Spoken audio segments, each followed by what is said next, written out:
गर्नु बनाउँदैछौँ। त्यही भएर यहाँ रहेको छ मुङको दाल भिजाएको। किन चाहिँ हामीले त्यो खाएको मुङको दाल त्यसले यसरी ब्राउन हुने गरी भुट्नुपर्छ। अब चाहिँ हामी हाल्दैछौँ नुनको। यो चाहिँ हामीले भुटिसकेको छौँ। अब यो चाहिँ नि हामी सेकेन्डमा भुट्दैछौँ।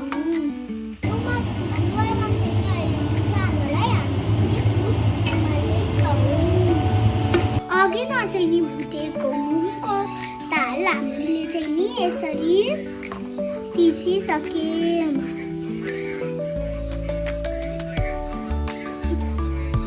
तातेको कराईमा चाहिँ अब घिउ हाल्दैछौँ। अब चाहिँ यो तातेको घिउमा हामी चाहिँ नि पिसेको दाल हाल्दैछौँ। चल यसलाई चलाउँछौँ।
स्वाद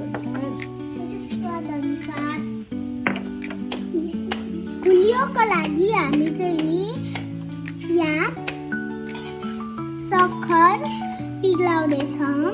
तपाईँहरूले चाहिँ मन लाग्यो भने चिनी पनि स्वाद अनुसार हाल्न सक्नुहुन्छ।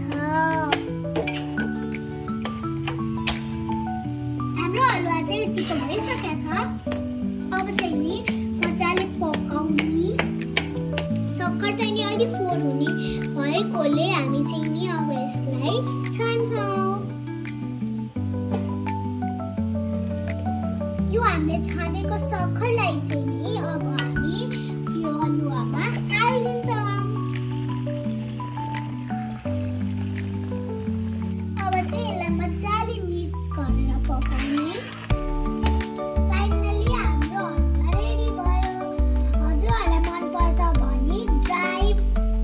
पनि हाल्दा हुन्छ।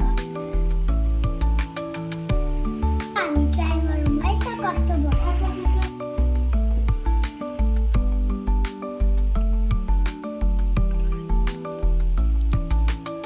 मिठो भएछ। हजुरहरूलाई नि मनपर्छ भने घरमा बनाएर खान सक्नुहुन्छ।